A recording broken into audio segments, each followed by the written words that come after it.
আমাকে অনেক বন্ধুরা কমেন্ট করে যে আমি এই বয়সে কেন ফেসবুক কিংবা ইউটিউব চ্যানেলে রয়ে গেলাম, আসলাম।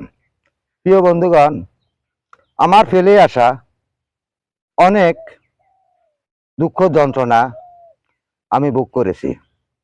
যেমন আমার আপনজন থেকে, পরিবার পরিজন থেকে অনেক দুঃখ পেয়েছি। এই দুঃখগুলো আমার বুকে চাপা রেখে, কারণ অনেক সময় দেখা যায় মানুষের দুঃখ বেদনা কারণে অনেক টেনশন করে, টেনশনে মানুষ হার্ট স্ট্রোক করে। আমি দুইবার হার্ট স্ট্রোক করেছি, তবুও আল্লাহ পাক আমাকে বাঁচিয়ে রেখেছে।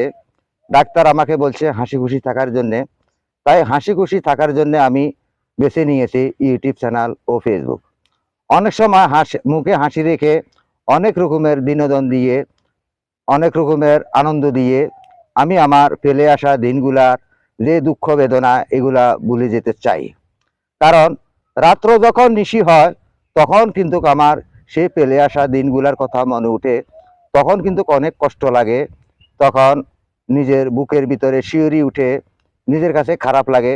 তবুও আমি আমার বন্ধুদেরকে, ফেসবুকের বন্ধুদেরকে, ইউটিউব চ্যানেলের বন্ধুদেরকে আমি লাইক কমেন্ট করে তাদের ভিডিওগুলো দেখি।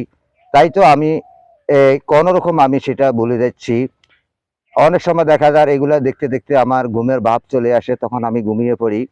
সকালে যখন শোয়ার থেকে উঠি, উঠার পরও আমি কিন্তু আবার ফেসবুক কিংবা ইউটিউব চ্যানেলে ঢুকে যাই।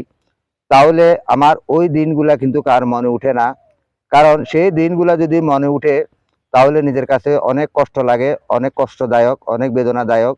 কারণ আপনজন হচ্ছে যে দুঃখ, আপনজন থেকে যারা দুঃখ পায় তারা এগুলা কাউকে বলতেও পারে না, সইতেও পারে না, বুকে চাপা রেখে। কারণ আপনার একটা মোবাইলের ভিতরে যদি মেমোরিতে আপনার অনেক কিছু এই আপনার রেকর্ড করা থাকে, সেগুলো কিন্তু অনেক সময় ডিল হয়ে যায়। মনের মেমোরিতে যেগুলা রেকর্ড করা হয় সেগুলা কখনো ডিলেট হয় না মৃত্যুর একদিন আগ পর্যন্ত।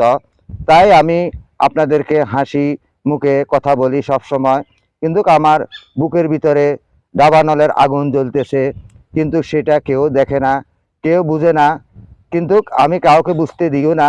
আমি নিজে সবসময় হাসি মুখে এই ফেসবুক ইউটিউব চ্যানেলে কাটিয়ে দিই। বাকি দিনগুলো যেন আপনাদের সাথে আনন্দে কাটিয়ে দিতে পারি, সেই দোয়া চাইছি আপনাদের কাছে। আপনারা অবশ্যই আমাকে দেখতেছেন, আমিও আপনাদেরকে দেখতেছি, অনেক ভালো লাগে। এই ভালো লাগার মাধ্যমে আমার পেলে আসা দিনগুলার দুঃখ কষ্টের কথা ভুলে যাই। সকলকে সেই প্রত্যাশা জানিয়ে খেতে বিদায় নিচ্ছি। আসসালামু আলাইকুম।